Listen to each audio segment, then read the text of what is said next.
Hey graduates, hey. How is everybody doing? Let me just share this live to my channel on Facebook. Give me a second, please. Give me a second. We have so much to talk about. Let me show myself for a minute though. Hi. How is everybody doing? How is everybody doing? Let me share this to Facebook and call over the graduates. Hold on 1 second and let them know that I am live. Post that. How is everybody doing? Right? Just as my admin says, please like up the live as soon as you come in. Like up the live. As soon as you guys come in, I'm just going to go through and hail up everybody. We've got a lot on the table to talk about. Some things that, boy, I have been following this case in Trinidad. And you know, over here, we are the Purple Heart community. This is the kind of stuff that we like to raise awareness of and to show our empathy about, because there are so many Purple Heart cases these days. What I find interesting is how hardly anybody has been making a lot of noise about this case, and I don't know why that is.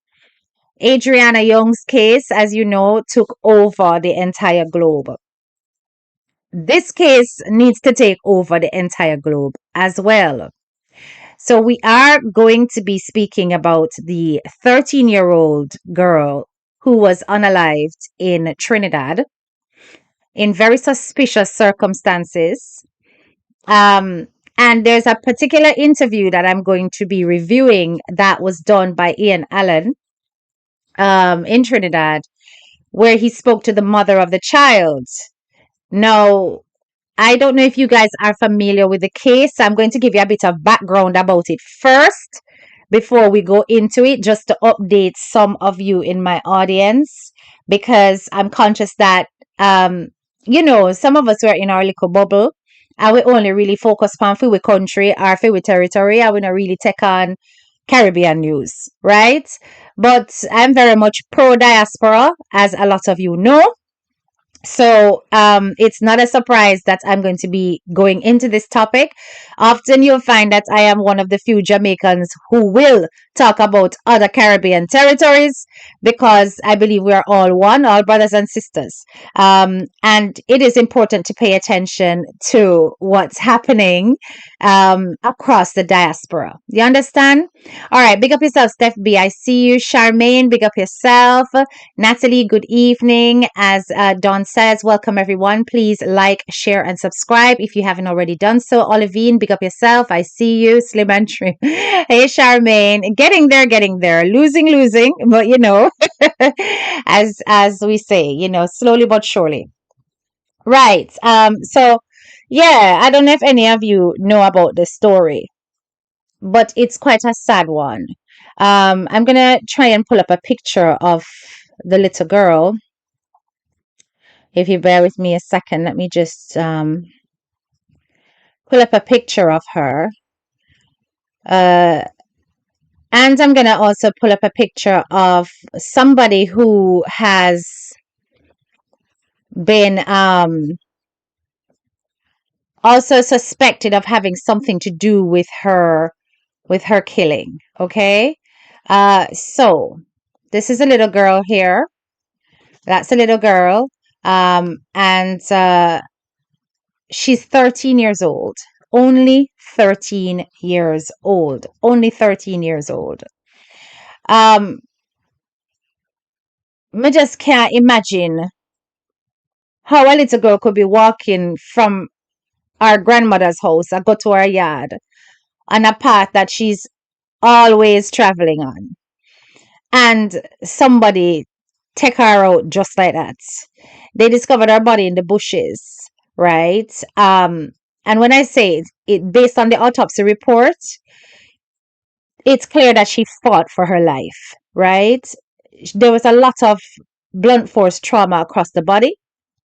There were signs of, you know, her being strangled. There's a lot there. What we're not aware of is whether or not this little girl has been essayed.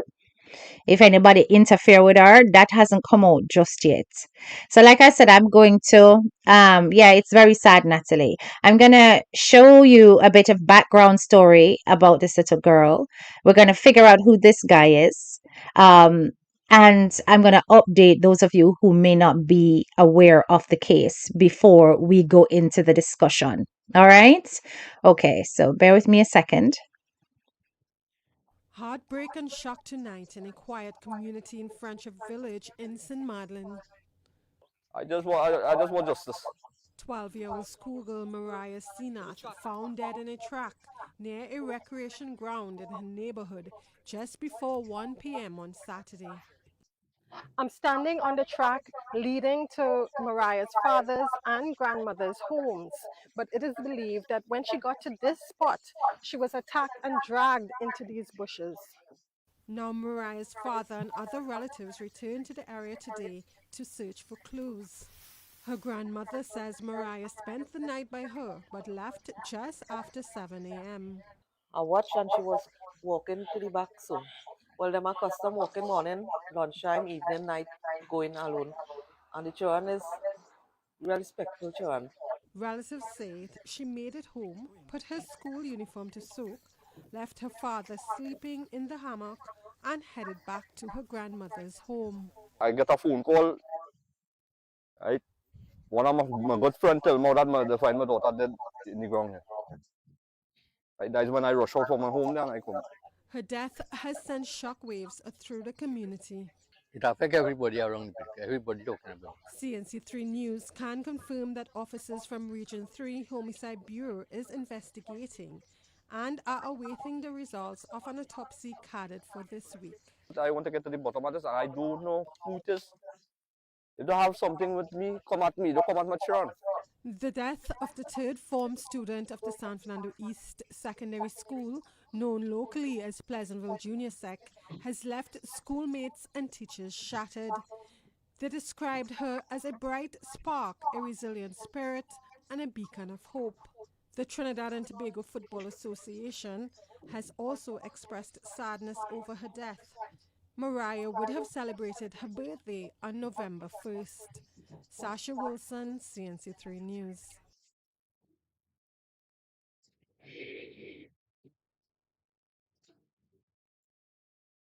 Absolutely awful.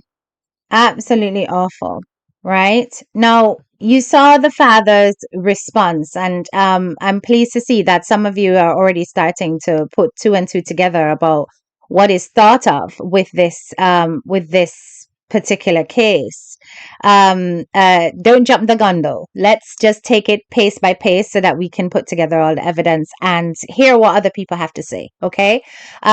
So Ian Allen, he conducted this interview. He also spoke to the father as well, which I'm going to show you some of that, right? And let me not jump ahead. I'm going to show you what the father has to say. Just bear with me a second so that you can make your mind up and give me an impression of what you think about this dad. The father, he is what I would say is that he comes across as very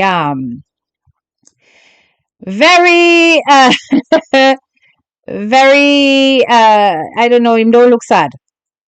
I really don't want to pass judgment, but him don't look sad. Me not gonna lie. Cause even when I was looking at some of the videos and stuff, I said, but this brother, him not really give me an impression of sadness. Him don't look like him mourning, but you know, as we always say, different people mourn in different ways, right? But this father was giving the impression that, you know, it was no big deal to me. That's the impression I got about this guy. I didn't get the impression of anything else. You understand? So when me see him reaction, me I said to myself, say, for a man that just lose him daughter, him really a hold up well, you know? It just there's a lot to this case and it's very very complicated, and right now they're still going through their investigations, but I don't trust it. um he has no rage as a father should. uh Don says someone wanted to hurt the mom in the worst way by causing her immense grief. And Coco Puffs also agrees. Why did he immediately say, if you have anything with him, come for me? Exactly. Exactly. You know, he's painting a picture that some enmity is there, that there's somebody who possibly could be wanting to come after him. And when I say that this little girl, right? This little girl she was so promising. You know, she was like a star football player. And like everything about her was showing that she was going to be a great person. So to see this happen to her, it was more than distressing, to be honest. Um, I'm gonna show you a video of her, and then I'm gonna show you a video of him. Hold on, just bear with me.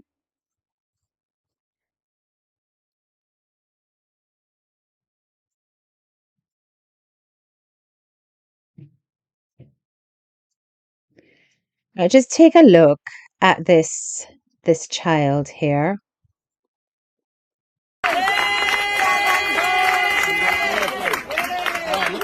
Look over here, Mariah. Smile, smile, baby. Good job.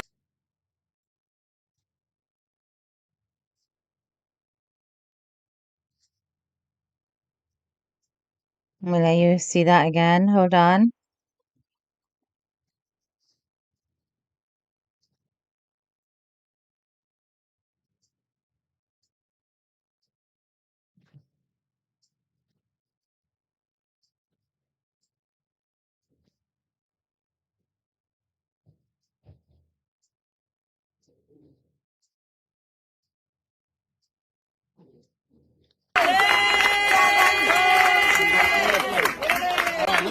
Look over here, Mariah.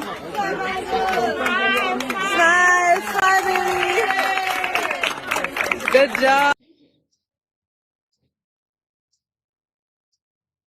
Can you guys hear the audio?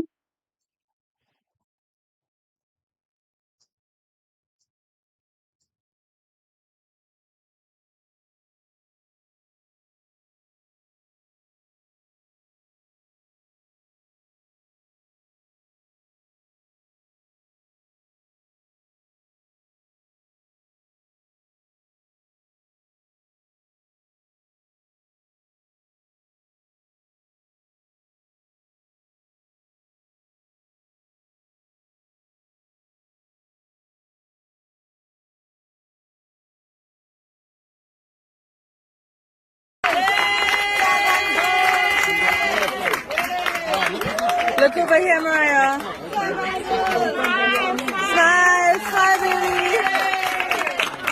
Good job. Look over here, Mariah. Smile, smile, baby. Good job. Look over here, Mariah. Smile, smile, baby. Good job. Can y'all hear that? Give me a thumbs up if you can. Look over here, Mariah. Smile, smile, baby. Good job. Look over here, Mariah. Smile, smile, baby. Good job. Look over here, Mariah. Smile, smile, baby. Good job.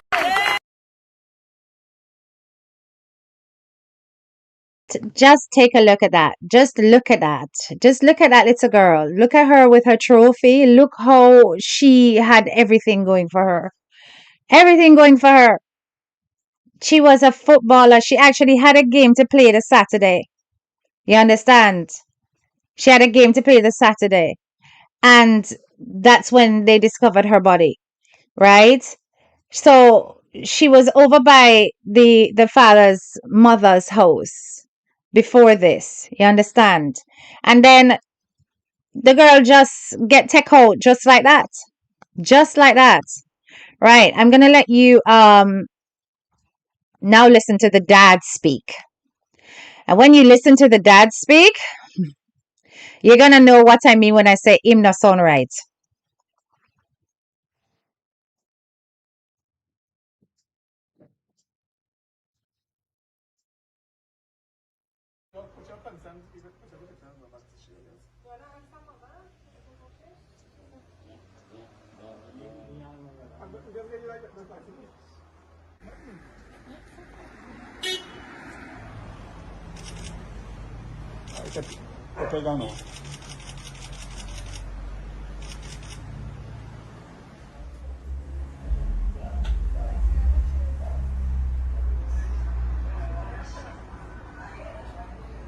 But she's 2 years.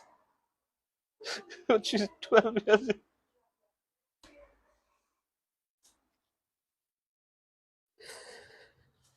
I run out of words to say anything right now. I have nothing to say no more. All I just waiting is for that other autopsy to done there, and I'll determine what I will do from there. She knows. I noticed about she knows it's not in place. Right, and she have a bruise over here on her forehead. My daughter, I know my daughter.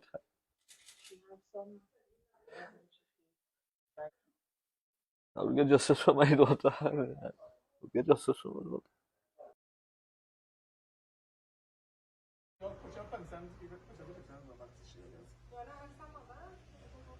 All right, let me stop it right there.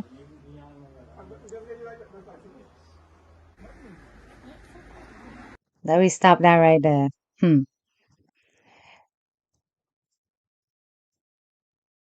What do you guys think? Oh, I think my camera is frozen. Let me just take my camera off because I'm sure you can still hear me even if my camera's not operating. What do you guys think? What do you guys think about the father's behavior? What do you guys think about the father's behavior? So Faith B thinks that he's emotional, okay? Um, Coco Bob says a 13-year-old in third form says it all. What do you mean, Coco Puffs? What do you mean? How does it say it all? That's one way of looking at it.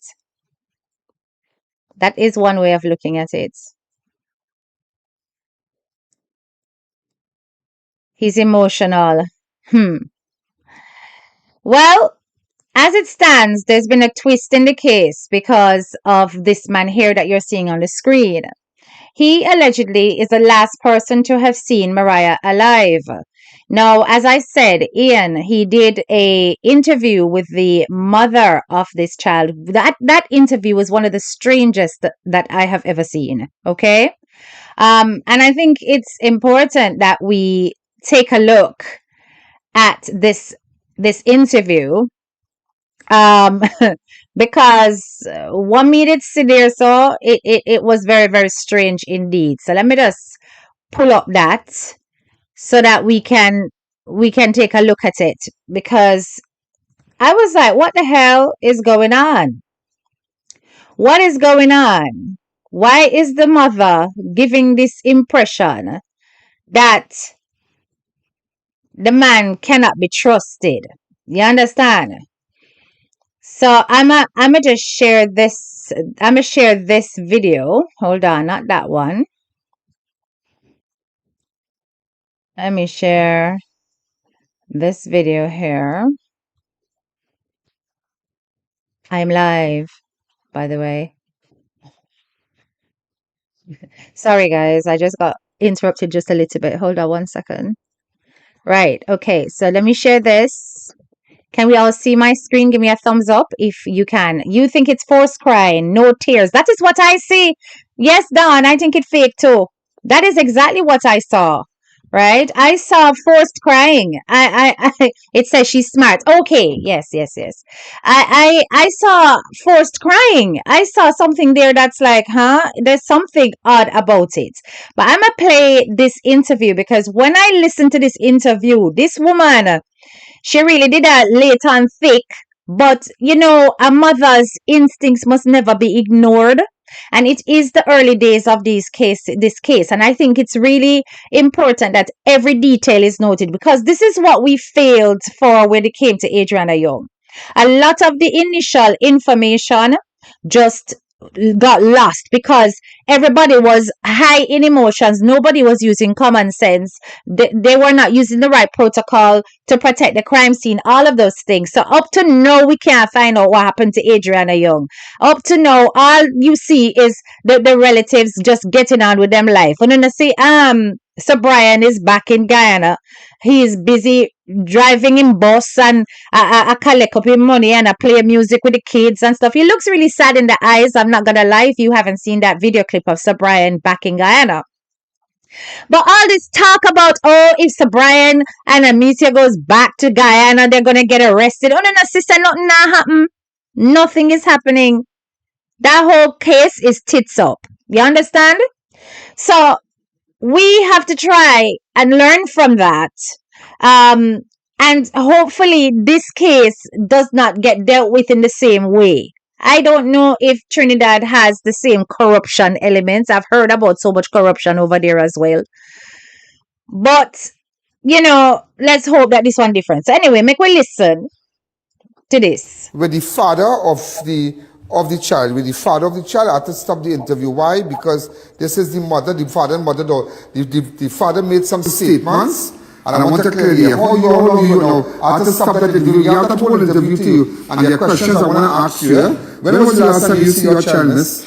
As usually 2 weeks ago, I gone, he had 2 months check-in one, I gone and I take it. I organize all the churn. Ali Master Salma with all the box for the 2 big ones. He begged me to make Melanie. Tell me he could change. 3 years and a half he changed. He sat back drinking and playing the ass. After she turned 3 years and a half, right? Right, he gone he gave me the check. You break up. How long break up now? Let's go to that. We break up 3 years and a half now. You live with somebody, right? You have a friend, right? But how come Mariah, the little girl that died, she said when she go up here, she would like to be by you. Right, because me and he did use a curl. You and the man. Right, we used to curl and thing, and I used to go by my brother, right? But yes, he said, let him come, he went and he settled him, right? And he leaving good. Right, so I carry up the children up there, but Friday, he's supposed 2 weeks, I say, well, let me see the children, I'm missing them, let them come now, those fight, now those fight you. So wait, who fighting you? The father. The man who you now talk to on TV, yeah? Yeah, Right. he tried to spite me. He said, well, when you come in, I say, well, I could come Saturday. I have to lie and tell him I could come Saturday to sleep with him, for him to bring the children up. Sleep with him. I swear I have to go and go with him. Right, Saturday. I thought on the break up.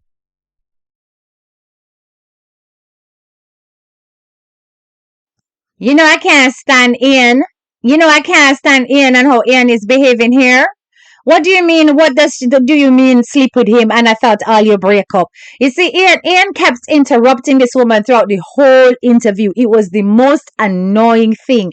I said sometimes when I was listening, I felt like reaching through my phone, grabbing Ian by the neck and shaking him and saying, let the woman talk. Let the woman talk. He instead of just listening, he's there making a lot of noise. You don't understand situation. Old fire stick easy for catch. And that was said Jamaica. So even though them broke up, she still have to give him little tune. And listen to the situation. He would have the kids, and for her to get her children back, she have to go up, give him peace, so she can get back her pitney them. You don't see that this is first indication of an abusive relationship. She tell you that from the little girl was 3 years old or so. The man started playing the ass. Ian is doing everything to silence the abusive element in the relationship, not recognizing that this could be an essential part of why it is that we're here today with that 13-year-old unalived. You understand? Make we just keep listening. So how long after they found her daughter she did this interview? Steph, I think it was within a few days or so. This is how these abusive men. Yes, exactly. So when they're asking and talking about, I think gonna break up. What you mean sleep with him? Acting like you don't know the situation. Right, he want me come. He holding the children to get at me. Right? So when he bring up the 2 children, I said, let me talk to Mariah because she had to come. I said, Mariah, why you don't want to come? I said, I want to see her. I said, why you want to come? I said, you have football Saturday and you have a game Saturday. She smiled. She feel happy. So if he go in the room and what she had, Maria and all tell me that. Because anytime I call to talk to him, he always pushing thing in the head. He always putting it on loudspeaker. So Mariah tell me, Ma, don't call to talk, because she phone going to fix. I can't get to talk to she. So I had to go through she to talk to them. So he used to put it on loudspeaker. I said, Marlon, when they're up by me, you just get to talk to them whole night he calling. He calls any man and all to quarrel with me. Whole night he doing mischief. If he call my auntie from away and tell she has set a thing about me, don't send no barrel.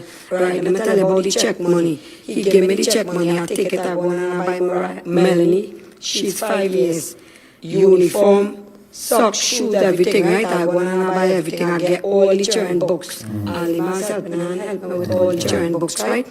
He is a fella, he just drink, gamble, and them fellas don't like him. And if you can pop the screen with the father and I, and yes, why is she speaking about him? You could go and ask all the neighbor, Robert, Tony, and Taliban. All of them don't like him because he's leave the children. They just have to go by Robert and spend the night by man. When I see did that? He did that last 2 months. He spent out the 2 check money. Okay. He gone and he run them Spanish with it.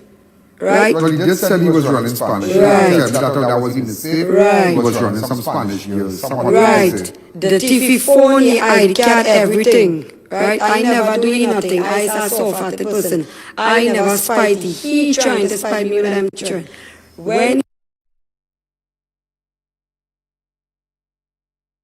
How these Spanish women cause so much problems? Where are all these Spaniards ending? How are they ending up in Trinidad? I've heard about Spanish women in flipping Guyana as well. And they seem to be usually up to no good. So he's taking all of his money and he's basically spending it on prostitutes. That's what I'm getting from this situation, right? But one thing with this woman is she's talking. She let out everything, and Ian is just not ready for what's about to come. When I tell him why he didn't bring up Mariah. So here it is now. Let's go to Friday. Let's go to Friday. Friday, when he dropped the 2 children, I sent 2 pieces of KFC, McDonald and fries for Mariah. Because Mariah didn't come. I said, make sure and give Mariah that. You know, he didn't come home whole night. He lying till 5 o'clock in the morning. He come home. That child tell him, Daddy, come back home earlier. He said, yeah, I go come back, and he never come back. I thought she spent there with the grandmother. Yes, she spent the night down there, but she didn't get the chicken that I sent, right? She ended up spending the night. But he told the chicken, well, okay, I just put the chicken. No, he didn't eat it out. He laid waste. He gave it to the dog. When she spent the night, why you going and wake up at 13-year-old 7 o'clock in the morning to go and wash uniform in the bush? And it have about 4 or 5 cars down Friendship where they living. Right? So it's not really bush, because if you right, yeah. Where you pass behind she sent up the child. She sent up the child. Behind the grandmother house, then they walk up and I cannot yeah, it's that lonely. The little part is lonely. But in the evening time, people walk.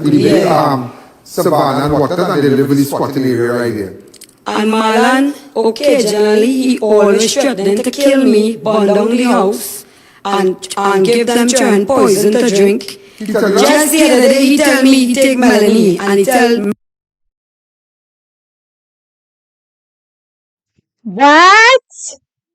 What did she say? What?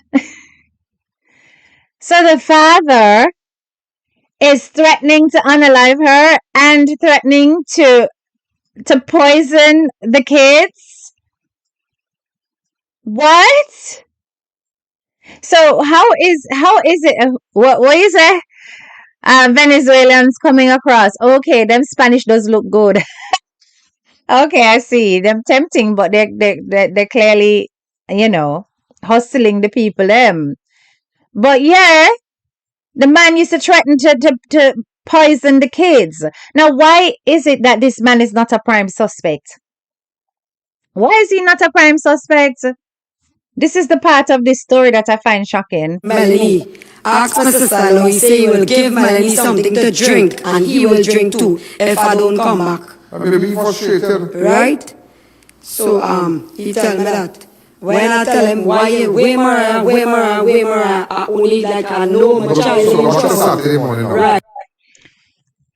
Did Ian just say that the reason why this man said that is because he was frustrated? Is Ian giving excuse for a man threatening a woman's life and the life of her children? That is frustration. No, Ian, that is a sick individual. That is somebody who has got serious abusive tendencies. You can't look on that and say, oh, maybe the man frustrated. Why are you giving an excuse for your Indian brother? Why are you doing that? Because that's what I heard. Saturday morning, because the mother tell me she's not getting through with the father. Right, so I call. He only calling on my phone, so I give my daughter it. So I say, where Mariah, boy, where Mariah? It's Saturday morning? Yeah, where Mariah? Where Mariah? He lie and tell me, the child by Auntie Betty. I say, where Mariah again next 2 hours? Where Mariah? The child running around. All this time she done dead in the bush. She done dead in the bush. Right? So I say, and she a game Saturday, where Mariah? But why you lying? So I tell them, bring up the child Saturday now. So if you bring them up, they go say Saturday, Sunday, and go Monday with the bus to school. I go drop them in now. Right. Me and he married. We lived 70 years together. I used to live down the hill by his mother, Friendship. Right?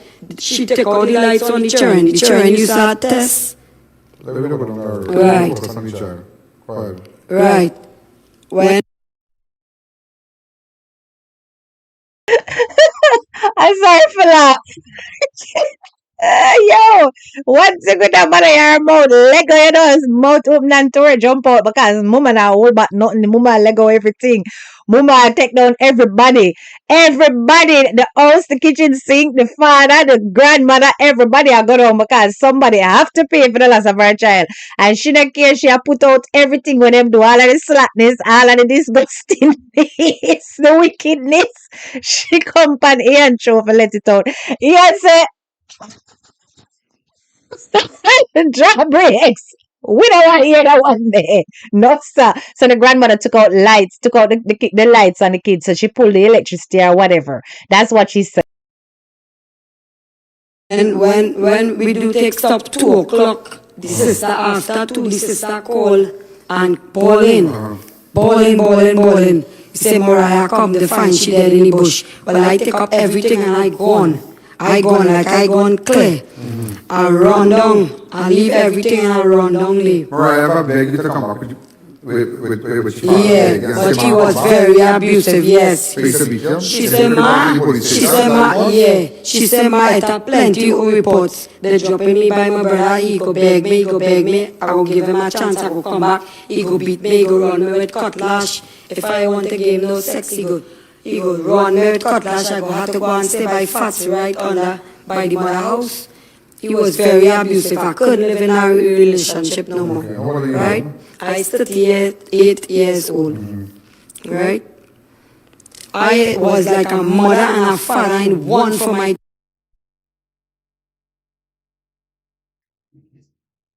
Pardon? What?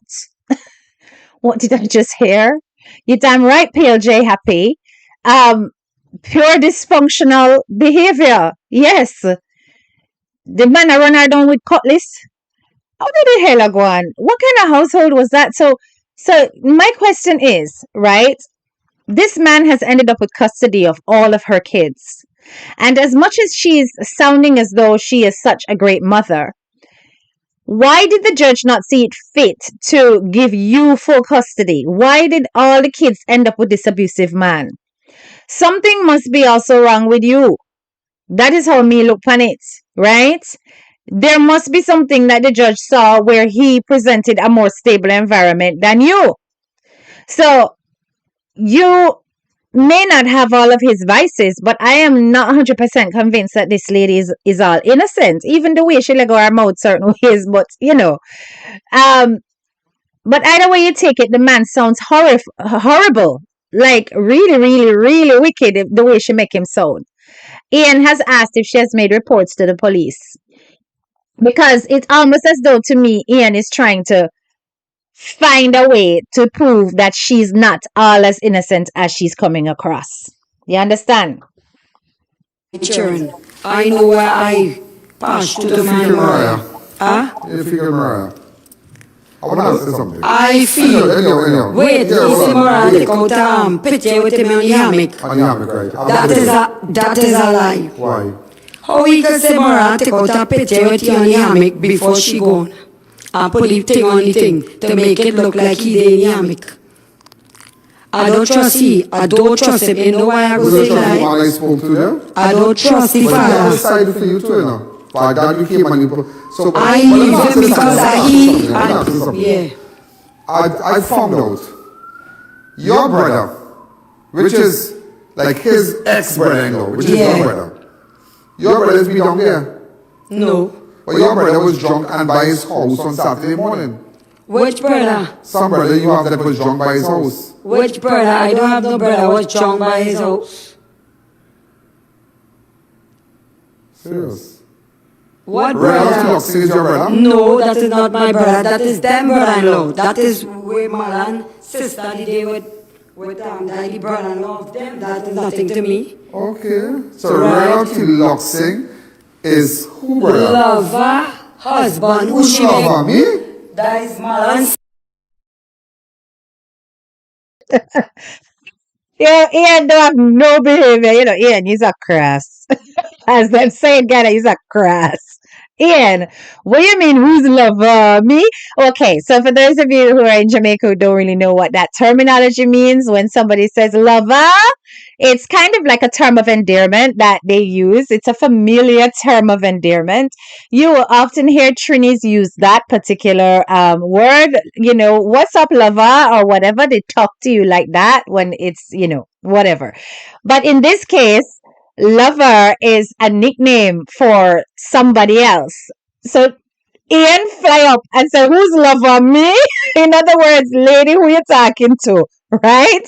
Him don't have no behavior. No, sir. Him don't have no behavior. This is supposed to be a professional thing. Sister. Thy Marlon sister. Marlon's sister. Make name three lover. children for Name lover. What name? Lover. Lover. Right. Renalty Luxing. Who is Renalty Luxing? That is them brother-in-law. That is their brother-in-law. Yeah, that is nothing to me. And he tell me wake up, he see Reynolds Luxon sleeping drunk in hammock. Remember, we don't end at 7, eh? We don't end at 7. We're just trying to put it on with this 12-year-old girl guy, but we just want to hear from the mother side. Let's take to let you know we don't end at 7. Go ahead. Go to Ian Allen Network on Facebook and YouTube. I'll just tell me one time. Go ahead. It's all right. When you get up in the morning, hold on. She leave, right? Because I get a hold of the girl went up there and dig on. Yeah, I want to play that whole to December. No, nobody else got that yet. I have that to show where she died and whatnot. But let me tell you something. She leave home. She walk up the road. She went up. She taped him. This is what she did. She taped him sleeping. All that time. She taped him sleeping. And then she changed her clothes and went back. But all that time the mother didn't get into it, man. How come? Someone was sleeping on the hammock. Right, and I was calling him, he didn't get into with him. Now he started ringing down my phone. He was drunk and sleeping. Right. He was But what your brother was doing by his house, your brother, sorry, not your brother, what his ex-brother was? I don't know. Huh? I don't know, I don't have no idea. But you wouldn't have nothing to do with No, that. I don't have But any. the ex-brother was by his house. What's your ex-brother name again? Bambi, they just call him Bambi, Renalty Luxing. Right. Bambi, that is. So Bambi is this person here that we showed before. That is Bambi. Bambi is the ex-brother-in-law of this lady, right? So obviously used to be married to the father's sister or something like that. Yes. So she's saying he's not related to her, he's related to them. He was present at the house, sleeping on the hammock at the time. You understand? And it is alleged that this Bambi actually walked with the 13-year-old, because if you notice the news outlets keep referring to her as a 12-year-old, but she's actually 13. She'll be 14. Well, she would have been 14 in November. So this Bambi is alleged to have been walking with her before she disappeared, right? Before she disappeared. Man. So that is the man. That is the man who walked out, who was there in the hammock when the girl went home.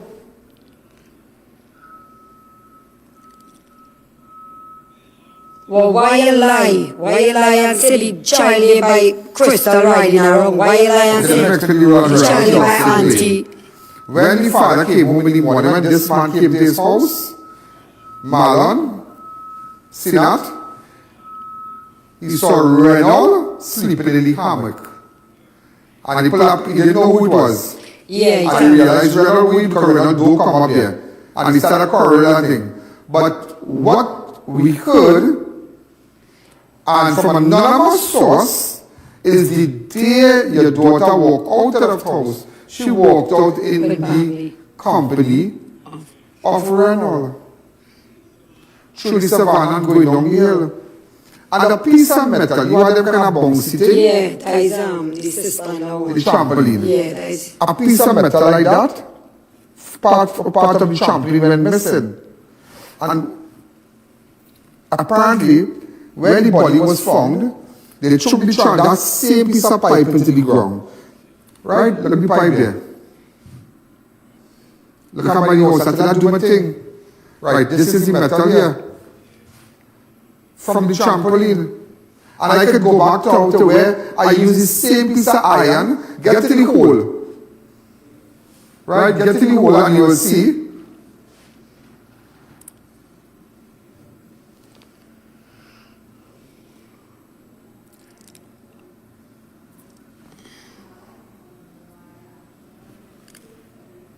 Your sister Ian do more investigation than the police. No, why I Right, come back to me. Why I Go come ahead. here too. I come here, right. I go on friendship to drop some clothes and KFC for my son. Hold on, so so the same metal, right? The same metal. You know, so The Ian same and metal, behavior. the same metal from the trampoline. When the person, whatever they beat this girl with, it had to be that piece of iron because right next to her body, it had a little 5-inch hole in the ground. When I use the same metal I walk with, watch this part. Audio please, if we could get it. Audio please. So the person, what they did, bow. So what they're thinking, they're thinking, and they push the switch. So you see, you can't push no more, it's similar to this. So you see, but this is the hole here. This is the hole right here. So if we make up this, now stop right here, stop. Go back a little bit, frame by frame please. Now it's a little hole in the ground, listen, it's right there, this little hole in the ground here, it's a hole in the ground, right next to the body. So I realized, well, what kind of steel they use? Not knowing I pick up the steel from my trampoline there, and this is the piece of metal they use because it went down direct into the hole there. Go ahead. Huh? No, I won't walk down with this. This is with a weapon. Where I put it in this?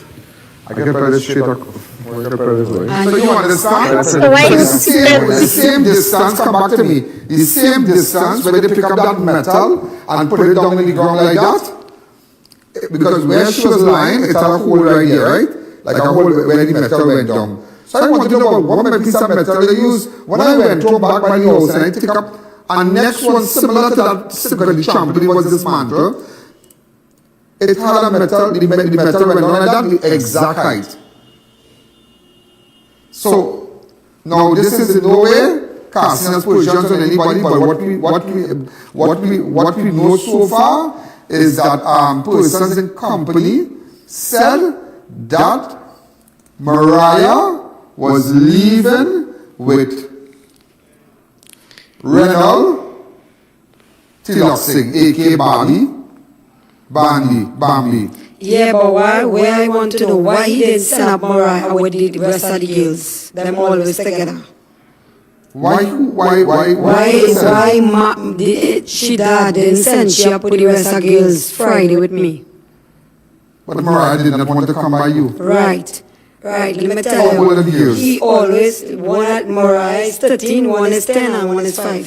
He always push a thing in the children's head for me to come back. Comfortable. No, for me to come back over there. He always push a thing in the head. And if they don't want the thing, he watching them hard and he want to hit them and he want. Look, he take a saw and hit up my son in the back because my son tell him, "It's good, mommy, go on because you just lie stink."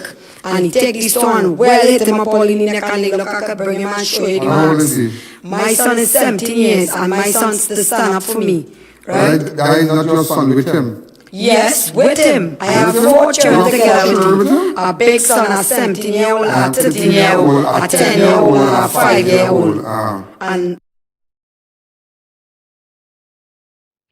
This is unreal. This is unreal. Even the way Ian is conducting this damn interview is unreal.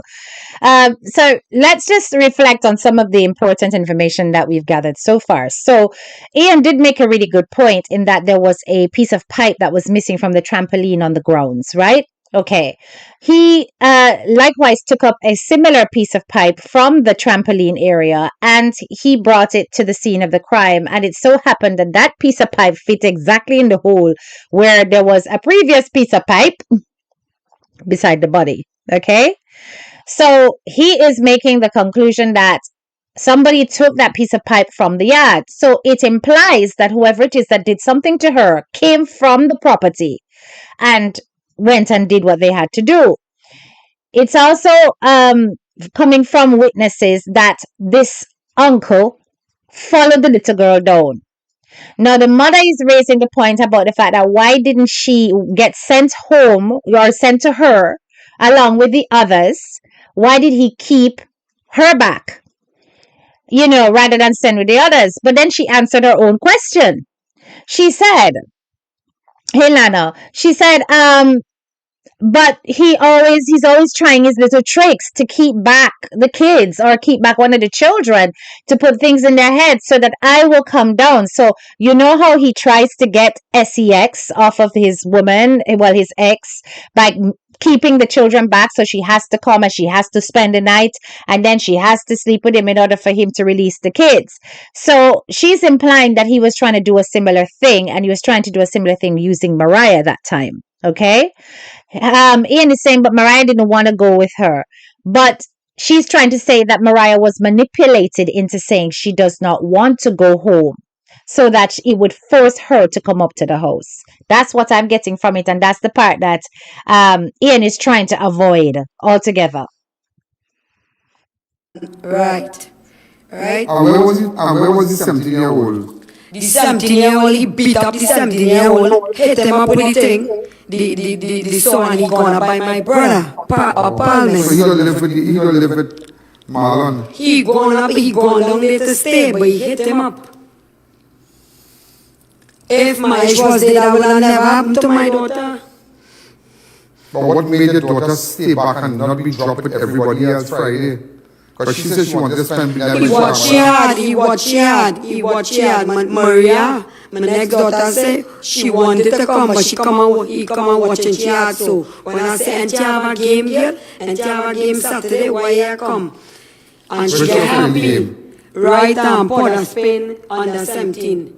Mariah, She's the play game there, top football there, and she does play game in school. She's a very good footballer. Okay. Right? True me. The father don't care nothing about his children. All he care about is me, running down me. And he holding them against me. As like, if he can't get to me, I can't get to my children. You understand? So why I come up here, I carry down the children just now, a while back. Right. And there's somebody don't call me from the Right. To see the teachers. A minute. No. What happened? A minute to see the teachers, right? So the teacher told me that they will have to come to school to see for counseling because Maria keep crying, right? So she said, well, they have to go through the social welfare. The social welfare, and they will have to come to school. So I said, miss, well, right now I don't really want my daughters down there because if he got to go to work, where them going, the grandmother down there care. She just tell them, to go up the hill, when they come 9, 10 o'clock in the night to call the father because he did drink it. We all do. Why all they don't go home and lock up and sleep? The grandmother, she don't care now they're crying. What they crying for? She done that already. It's I hurting right now. This just sound like a whole bunch of hillbillies. Everybody sound mad. Bush now without current. Well, they live in here 9 years now. Who? Not me. Not with he. I leave here. He leave. He going in 3 years. Going in 4 years. How long you living there? He living there about 8 years. 8 years. Right. And you are not current. But you have a comfort letter. Right. But we are saying he mother. I go on and get self-help, the bill in the back by heap day. When the grandmother did and go and he said, let Marlon bill it. When we bill it, she wait until everything just to backfill, just a chaos now, right? And she run me family. She took all the lights on my children when they had tests. I passed through real thing, that's why I leave. Right? She take the used to take What I said to wicked people.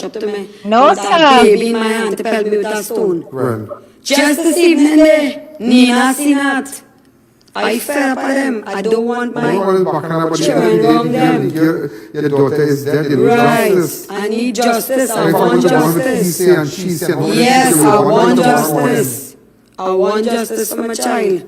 Look, me I sleep, me I eat for the whole day, me I eat 2 days now. I sleep. I only crying, Maria, You I have a only 6-month-old crying. baby? A 9 months old baby. You have a I have. 9-month-old baby with this man up in Yes. Traumatic. But he treat them better than their own father. He always treat them with respect. He used to tell the children to hit me, cuss me, and come in the bed with me and he fell out to sleep. Right? He treat them, he always tell them, respect your mother, don't talk to your mother so. He always treat them better than he just leave the children. All over, he threatened even to kill the children, to take their life and burn down the house with me in it. As God hear me, he could go and ask everybody in the back there. But that's pretty serious. But How man is is a Ian quiet not fella, but picking up very on sly that? and dangerous. That's pretty serious. All that I hear today, all that I am hearing today, I want to know how that girl died. Yes, I want justice for my daughter. This interview with Marlon. I spoke to his mother. I went up to the area. I went up back to where the body was found, and that is how I found out. And Marlon didn't tell me, only after we figured out, he forgot to tell me, that it had a man who was sleeping there, which is his, as he says, ex-brother-in-law. Ex-brother-in-law. That is lover, ex-husband. Yeah. Tilak Singh. Yeah, she have children. Right, Bambi. Right? He was by them. So I'm not casting aspersions on anybody. They called 2 names also. Well, right now, we have 2 girl children with him now, and I want to go for them. I want the police to go for them. I don't want the girl children. Even though you have to go to court, Right. go to the courts and maybe join. And you have an order from the court with respect to custody.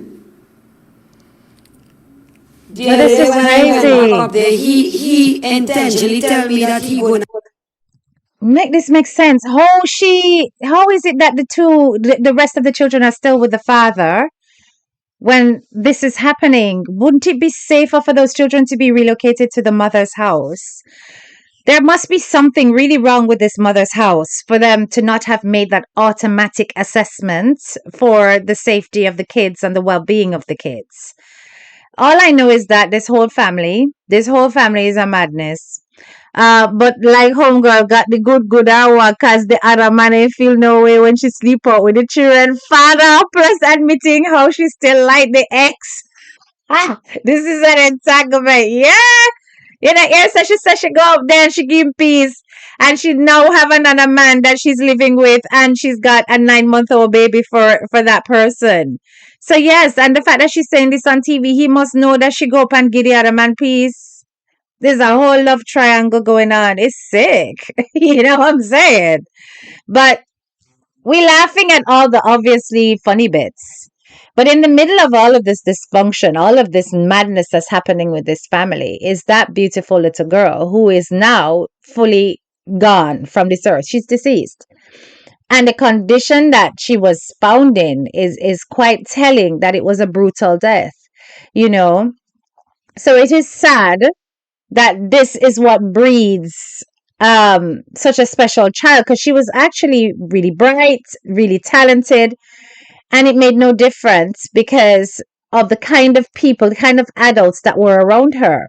And obviously, because they've got, you can hear her say them not too right, them kind of backward in certain ways, that there'll be nobody there to actually represent for them to get this on a global scale so that the Trinidadian police are forced to investigate it and to look into it. You understand?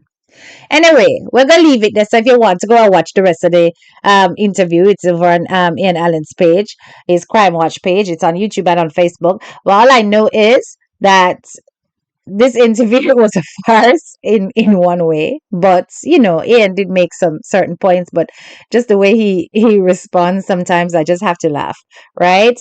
So we're gonna leave it at that and end it there. Okay, now we're going to move on to this situation that has hit the UK headlines, right? As you know, Nigel Farage has come out to say that it is the intention of the UK government. So, for those of you who know, cock on ears, those of you who are living in the UK and who don't have citizenship yet, but you are in the UK as a permanent resident because you are under the ILR status, it is the intention of the government to abolish indefinite leave to remain.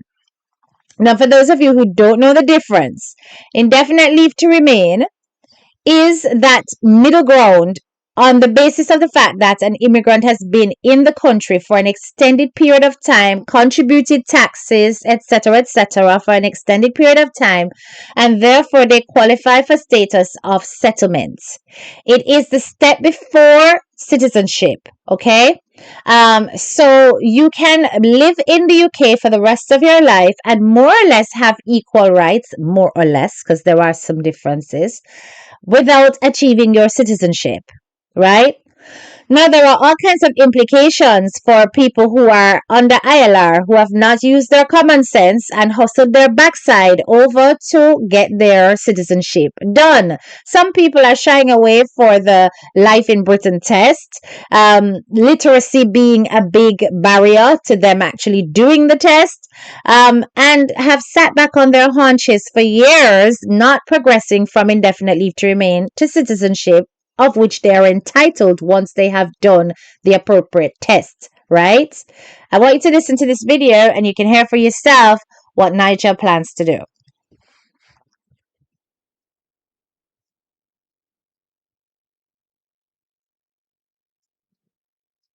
Very quickly on if somebody is on benefits but has indefinite leave to remain at the moment, will they be deported? Is that exactly what the policy is? And if so, do you expect legal challenges on that?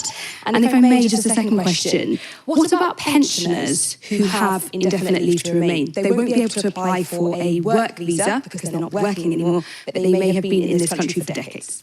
Let us deal with the main objective of today's press conference.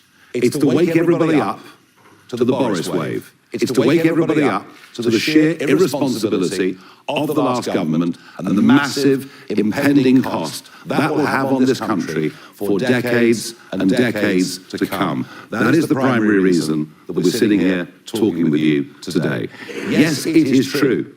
There are those here on indefinite leave to remain that are living on benefits.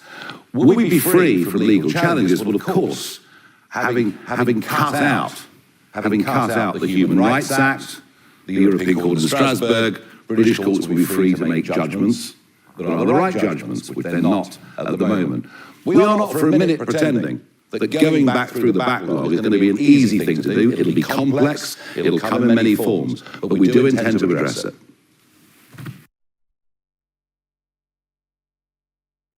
Wow. Wanna hear that? That's some serious stuff right there. That's pretty serious what he's saying. And I know of a lot of Jamaican people where just sit on them backside and them don't apply for them citizenship. You see, now is the time for you to hurry up and get that done. Because I really don't understand. Well, actually, I do understand what is happening. There is a great hatred at the moment for foreigners in the UK. It's just like in America. You understand? Don't think for a minute that we are any different. It's just that it may not be as aggressive or in your face. All right. Now he spoke about the Boris wave. And I'm gonna read for you this article that I found, which I found to be fantastic, because this article really broke it down about, exactly what's going on, and how it's going to negatively impact on those of us who are in this country that have not yet achieved citizenship. I've been very lucky in that at the moment I was entitled to go for citizenship, I did it, right? So I got my indefinite leave to remain many years ago. And then I went straight for my citizenship, went and did my ceremony, both myself and my husband at the same time, right? gave my allegiance to the queen, whatever was necessary, I got that done, right? I did my test, I passed that one sitting. I actually walked up before everybody else because I'm very fast at tests. So it was really easy for me to do. But I know of some Caribbean people who are here in the UK and they have not made the move from ILR to citizenship. You understand? Everybody jumping on the hate immigrants campaign. Listen, it's a big deal. But anyway, I love this article, so I'm going to read it to you. Because it really kind of explains the mindset at the moment. So it says here, without most of the country ever having used or heard the word Reform UK, are preparing to reverse the Boris wave. On Monday morning, the 22nd of September, Nigel Farage announced plans to abolish indefinite leave to remain, ILR, replacing it with visas that require migrants to reapply every 5 years. That's more money because what they're recognizing is, because he spoke about the fact that it's going to cost 20 billion. I think that was the figure that he gave, circa. And what he's trying to say is that we could be making more money off of these people. He's also counting the amount of people who are under indefinite leave to remain who are accessing the benefit system. So by switching it to a visa, it means that you would have no recourse to public funds, one, and that you will be replenishing the coffers of the UK banks every 5 years. So if you need to renew that, you're going to have to go and apply for the visa to be renewed. It's going to cost you money. Okay? It's going to cost you money. So anyway, he wants to replace it with visas that require migrants to reapply every 5 years. This would affect hundreds of thousands of migrants already living in the UK. Reform presents the policy as a response to mass migration, specifically the surge of migration that occurred under the government of Boris Johnson, and its perceived impacts on welfare spending and social integration. These are issues that mainstream parties have gradually acknowledged. But while the policy claims to address the wrongs of migration, it risks undermining human dignity, social cohesion, and the long-term stability of British society. Very, very true. Though Reform is selling its policy as a response to mere numbers, something more elemental is at stake. Some of the detriments of migration that Reform identity are legitimate, while the aesthetics of an integrated society are subjective, and it's no coincidence that the term Boris Wave originated in the swamps of the online right. Pressures on housing, public services, and economic integration cannot be ignored. And that is the truth. Because when I tell you that even me as a foreigner, having moved into the UK and moved into an area that was predominantly white when I first came here, when I look outside now, we were like one of the very few black families in my area.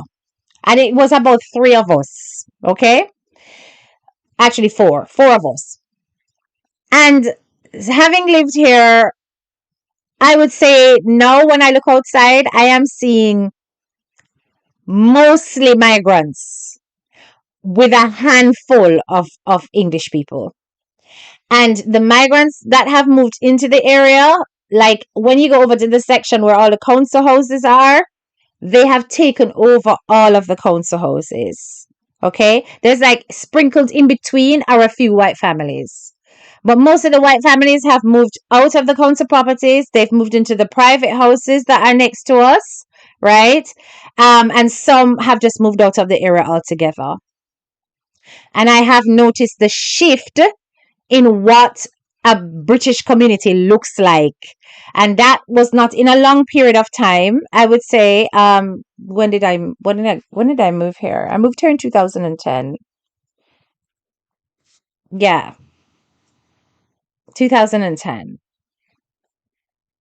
Bought the house in 2020. And yeah, that's it. Everything's changed, right? Faith B says, that's the same in America.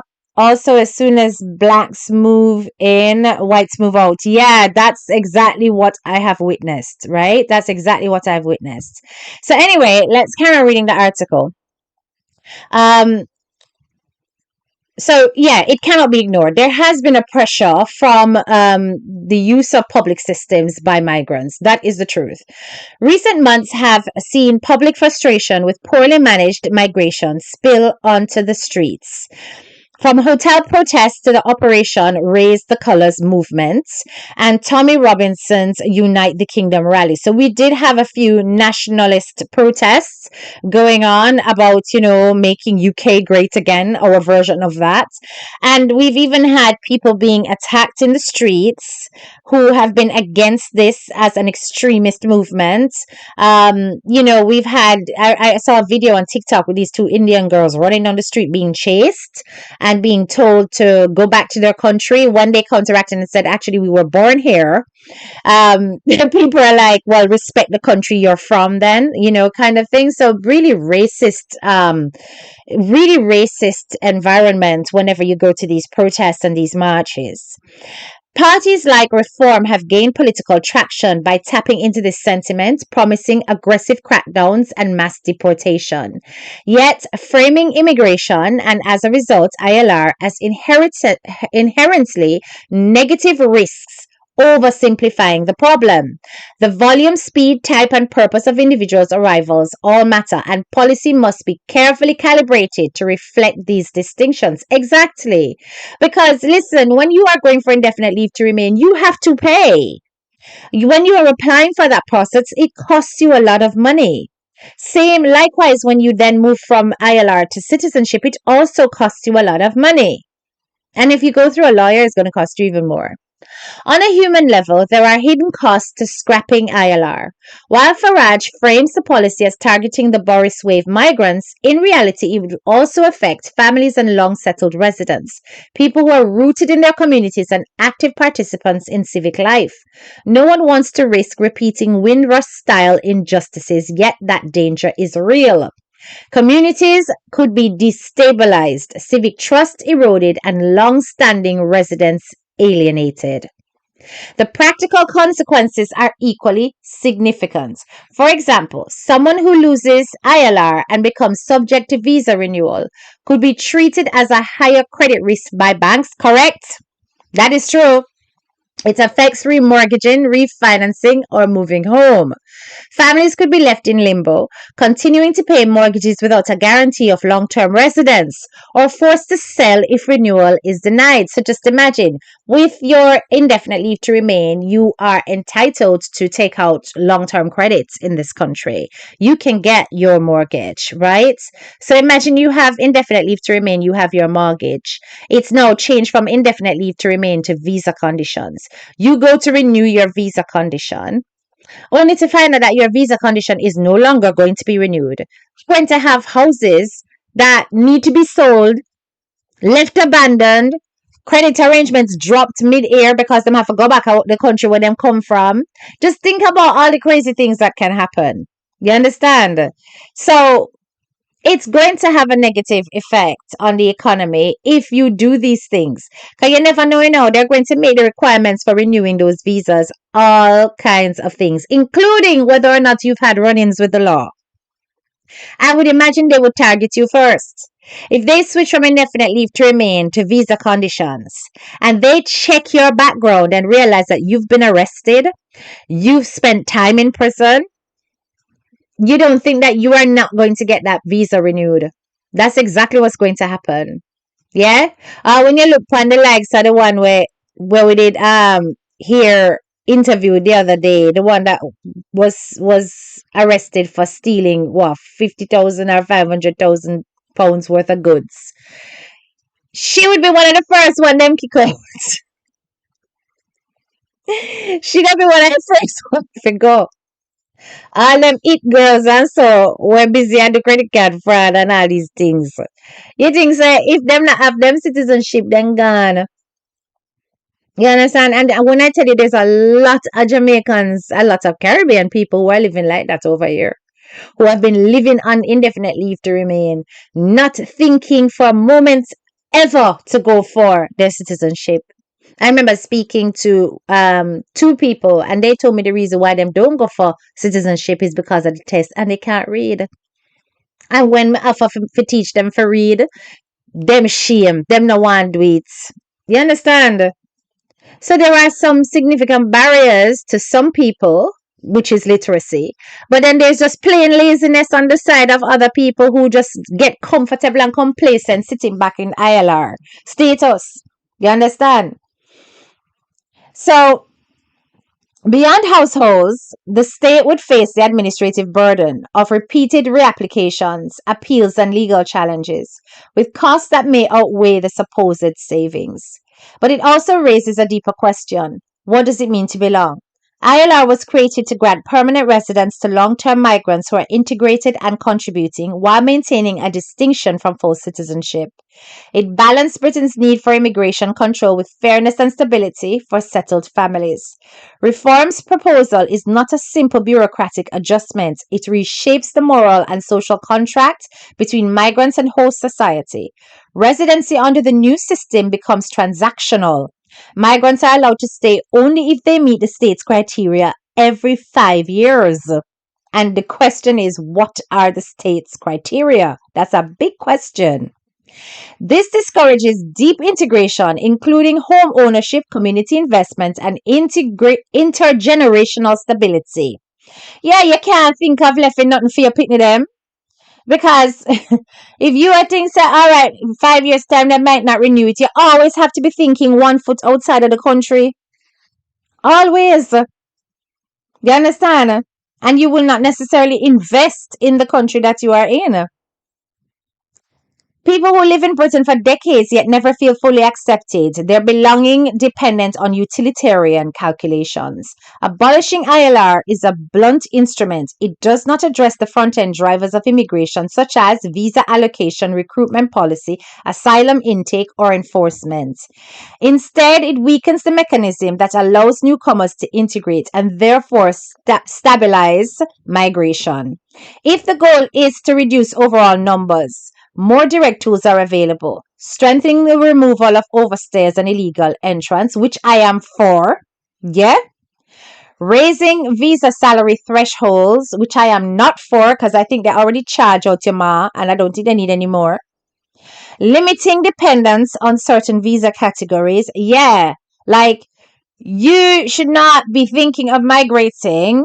Yeah, if your country is stable and there is no war, you shouldn't be thinking of migrating with your 20 picnic them.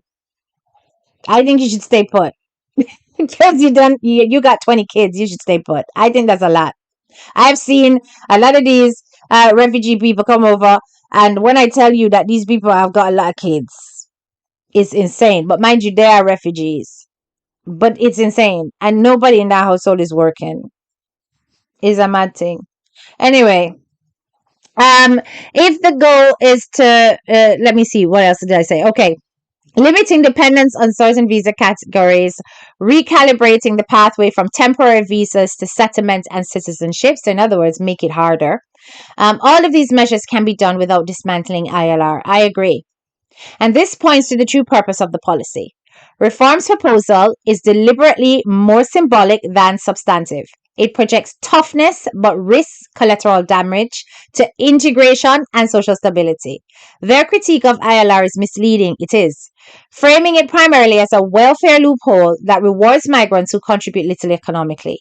In reality, ILR grants settlement rights, while welfare eligibility depends on work history, residency, and means testing. Exactly. It's not ILR itself. No, not because you have indefinite leave to remain mean that you are going to be entitled to benefit. It opens up the option, but you have to have other criteria fulfilled as well. It has to do with whether or not you economically meet the criteria to apply for means tested benefits. So you can't just go, oh, I have got ILR, I'm going to go and sit on benefits. No, you understand? And that doesn't apply to anybody. By equating ILR with benefit access, reform creates the false impression that permanent resident rewards non-working or undeserving migrants. This framing ignores the fact that many ILR holders are fully contributing members of society. A strategic approach would preserve ILR as an anchor of integration while tightening entry points and transition pathways where numbers are actually determined. I love this article. It is very damn good. Very, very good. This person fully understands everything that is needed. You understand? White flight's been going on for years. Yes, it has. It's getting worse though. It's getting absolutely worse, right? And I think that at some point we here are now starting to feel like, you know something, we really need to be investing back home. We really need to get back to that because there's no way we can feel comfortable with this, right? So if you haven't bought your property or your piece of land back in a yard, do it now. So that's what I'm gonna say. Make sure you got yourself some property back home because at this point we may very well be going back there to live. You understand?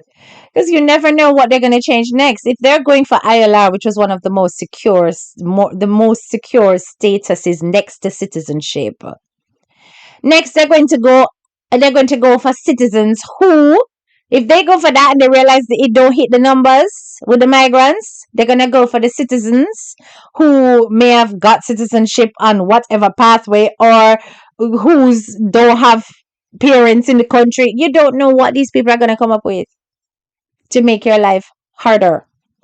You understand? You have to be prepared for everything. So, yep, this looks like it's in the process of being designed. And it's highly likely they're going to win with this. That's why they're busy meeting with Trump to get an idea of how to get rid of all the immigrants that are in this country that are draining the resources. Now, okay, yes, they're talking about the fact that it's means tested, but let's also be realistic. The majority of the people who are earning below the poverty line are indeed from ethnic minority backgrounds. You have got, what people call lower status whites who are there as well. Them call them white trash or whatever, but they also are on the benefits. But it's a lot of ethnic minorities who are on the benefits, right? And I think that there is a real problem there. If they saw us as people who would come and get off our asses, work hard, and get off the benefit system, they'd be more willing to have immigrants stay. But there's a lot of us that's on it. That's one. Two, there's a lot of us that are committing crimes. And I am not saying that we are committing more crimes than white people. We're not. But considering the percentage of us in the population and then the percentage of that percentage that's committing crimes, we have a lot of work to do. We have a lot of work to do amongst ourselves, right? But that aside, it doesn't take away from the fact that some of us work damn hard in this country. Some of us pay our taxes. Some of us are not dependent on benefits. Some of us contribute to national insurance, to the NHS, all of that. You understand? And if you don't have your citizenship, I strongly advise you, go and sort it out now. Now is the window before this gets ratified, before this passes. Go sort out uno citizenship. If uno cannot read, uno better jump on something. Go get phonics. Go figure out how to read. Figure out how to swat and memorize the answer them. Do it by memory. You understand? And do the life in the UK test so that you can go and get your citizenship papers. And don't mess about and stop being lazy. Some of uno is being lazy and just can't bother. Uno go get kicked out of the country. That may I tell you no. Anyway, if you have made it this far into the live, like up the video, okay? This one was not a mix-up one, so sometimes we like to just educate you and keep you informed about what's going on.